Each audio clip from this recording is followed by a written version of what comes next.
ഇത് തന്നെയാണോ സഖാവിന്റെ പണി? എന്ത് ഈ വഴുതടയില് ഇത് തന്നെയാണോ സഖാവിന്റെയും പണി? എന്ത്? എന്റെ പുറകെ നടന്ന് ഈ കാശ് കൊടുക്കല്. എന്നാ ഒരു നീണ്ട ലിസ്റ്റ് അങ്ങോട്ട് തരാൻ കൊടുക്കോ? എന്റെ ചങ്ങാതി, ഇതൊക്കെയല്ലേ മനുഷ്യന്മാര് തമ്മിലുള്ള ഒരു ജീവിതം. ഉള്ളവൻ ഇല്ലാത്തവന് കൊടുക്കണമെന്നല്ലേ നിങ്ങളുടെ ബൈബിൾ വരെ പറഞ്ഞിട്ടുള്ളത്?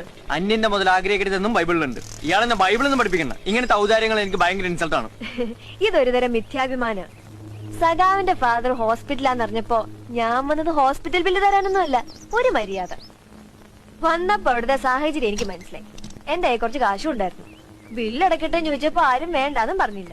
സഖാവിന് അത് ഇൻസൾട്ട് ആയെങ്കിൽ സോറി, എന്റെ കാശ് ഇപ്പൊ തിരിച്ചു തന്നേക്കും. ഇപ്പൊ കയ്യിലില്ലെങ്കിൽ വൈകിട്ട് കോളേജ് കഴിഞ്ഞാൽ വീട്ടിൽ വരാം, അപ്പൊ തന്നാ മതി. ഇന്നോ? ഇന്ന്. ഇന്നിപ്പോ പെട്ടെന്ന് എന്റെ അടുത്ത് തരാൻ പറഞ്ഞ എനിക്ക് പിന്നെ എപ്പ തരും? ഒരാഴ്ചക്കുള്ളിൽ തരാം. അപ്പൊ ഒരാഴ്ച വരെ എന്റെ പണം സഖാവിന് വേണം അല്ലേ? ഒരാഴ്ച കഴിഞ്ഞ് തരാൻ പറ്റിയില്ലെങ്കിലോ?